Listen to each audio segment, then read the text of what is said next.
Russian.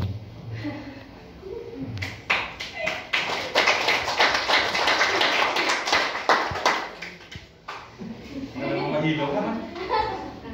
Hello po, gandang umaga. Gusto ko lang pong i-share yung mga natutunan ko bago ako pumasok dito sa church.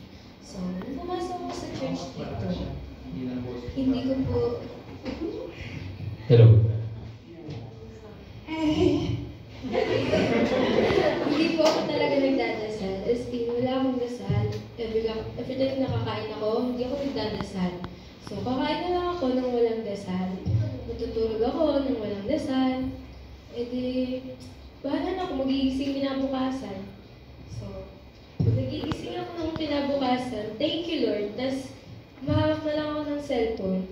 So, pagkakain ako, wala akong dasal. Tapos nung in-invite ako ni Sky, ni Ella dito sa church, tinatamad talaga ako.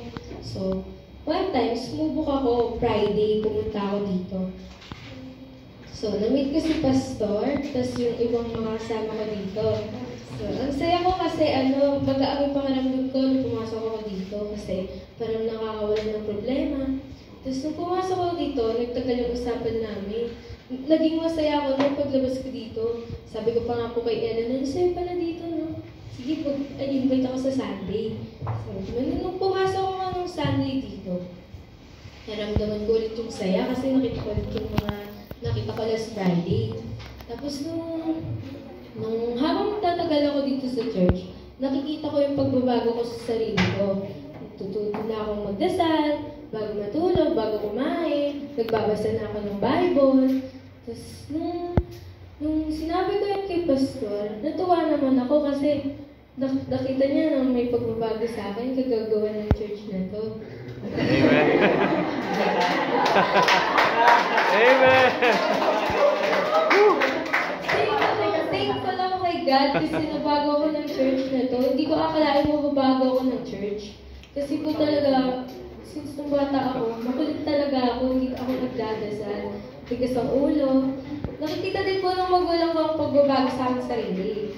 Sabi na, ano kung pagbabago mo nagdadasal ka na, hindi ka na ganyan. Amen.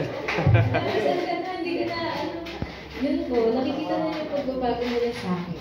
So, sana po, habang tatagal kayo sa church na to, nakikita niyo din po yung pagbabago niyo sa sarili niyo. Dahil, walang imposible kay Lord. Yes, walang imposible. Amen! Thank you kasi thank you kay Pastor, kay Tita, sa tatlo niyang anak at sa inyong lahat. Kasi nagkaroon ako ng pangalawang pamilya na uwian every Sunday, nakakawala ng pagod. Siyempre, thank you Lord kasi may pamilya akong katulad niyo. Sobrang saya ko nung pumasok ako dito.